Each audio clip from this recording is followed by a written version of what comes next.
Alright, this is the going to be the pilot episode for my how-to series running heroic instances. I wanted the first one to be Halls of Lightning, because it's one of my favorite heroic instances, but Old Kingdom just kind of came along and I decided, sure, I'll just go ahead and record this. I was fortunate enough to have a couple of guildies run with me in this one. Silverhawk, an old-time friend of mine, and Scroachy, but also from the guild. Since the tank is not of the guild, I had to actually convince him to let me just go ahead and do the marking, so to make it easier for the video purposes. Alright, so here we go. The first couple of mobs are the quest mobs that you get, the daily quest that's right outside, the corpses that drop off of them. You turn them in, it's a daily you can do, it's 25 gold or whatever the amount is, and it's just as long as you can get to the last boss and beat him within an hour. Now you can die and exit the instance as long as you don't actually leave the instance. If you die, release, and come back, you'll still have the corpse on your body and you can still turn it in at the end, just as long as you don't physically run out of the instance while you're still alive. These spiders here, one of the first mobs you come across, they do a poison ability. It makes everything, all your abilities, whether it's rage cost, energy cost, mana, it all costs I think it's like twice as much as it usually does. So it's nice to have a poison cleanser in this because I think the debuff lasts for like a minute. This next pull is one of the trickier ones because of the patrol walking back and forth. You like to kill the spell flingers first, and as you'll see here, the Death Knight completely jacks up the pull. Or it might have been the Paladin, I'm not sure. He ran in, and we got a total of 7 mobs here. The number, or the total of 3 in the patrol, and the group of 4 that was just behind them. Amazingly, we had some decent control, and we're able to pull through this one. But ideally, we should have pulled the Pat by itself and then done the 4 separately. You'll get a better idea of like what mobs need to die in what order in the next pull. The spell flingers are usually first, and then you want to get the web winders because they'll root and slow casting time and the such.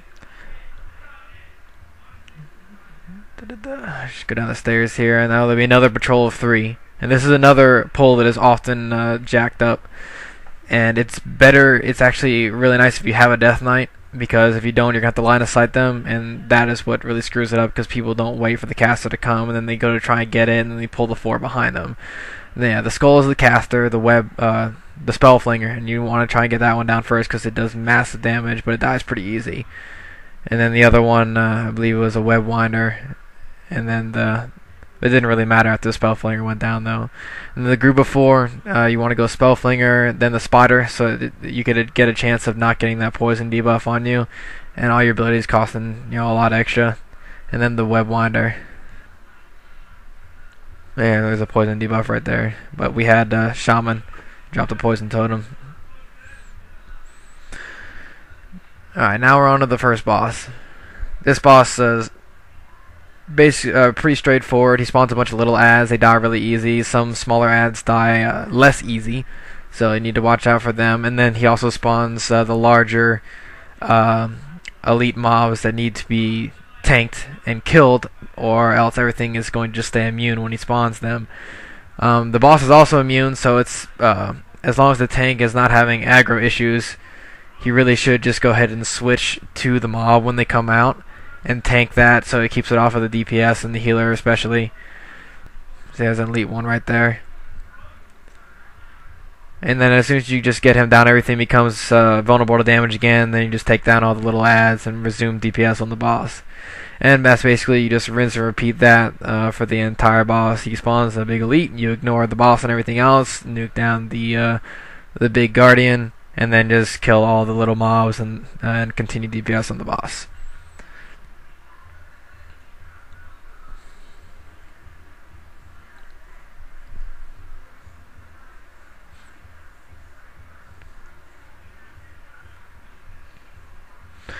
Be careful when you come out this hallway here, because there is a patrol that goes back and forth. Some people forget about that, especially when you're running back. And then these groups of geists, they don't hit very hard. They're relatively weak, but if you get a random clothy like the healer or whatever, doesn't, like I kind of ran into him.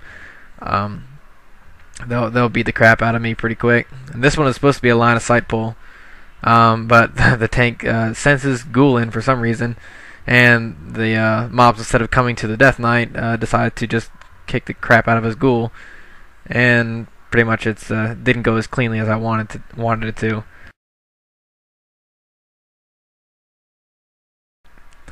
The next mob up is the Bone Grinders, the giant mobs. They fear, so I'll throw a fear ward on the tank just to make sure he can keep aggro. This is definitely a hazardous spot because there are other groups around here, and if you get feared far enough, you will snag them, and it could be pretty dangerous depending on which group you get. The next part, after we kill these guys, is we'll go up the web ramp to the right, and we'll have to kill 4 more mobs, 2 of those ghosts and 2 of the frost skeletons. Now, I told him to go up onto the platform, and you can't get knocked off. It's an invisible barrier all around it, and I like it for line of sight, and it's easier for me to cast my master spell when everybody gets rooted, but he insisted we do it on the ramp. So I just went ahead and let him do it his way this time, and it worked out okay. But I still prefer to go up on the ramp. Now the frost skeletons are pretty much straightforward. They do lots of frost damage, frost bolts, and they'll root you. The phantoms, they will cast a debuff, and that if you cast while the debuff is on you, there's a high likelihood that you'll get silenced and silenced for a good amount of time. You'll see that it happens in the next group, but not this one. It can be dispelled. So if you see it on somebody else, or you see it on yourself, and you can dispel it, because it's very annoying if it stays up and silences, because it's a long silence, like 10 seconds or something. And we also have the Druid disconnect right here. One of the puggers just kind of went offline, never came back. So this pull didn't go too bad. I went up on the next ramp and tried it again, and it didn't turn out as nicely as the first one. I got silenced mid-cast, and the tank ran out of line of sight, and then he decided to go ahead and disconnect because his strategy didn't work. So this is going to be the end of my pilot episode. I should get the last 3 bosses and the other mob types in here at some point, but for now, Horror Gold Kingdom is just going to have to wait. So until next time, Dens will just have to catch you later on Eridar, I guess.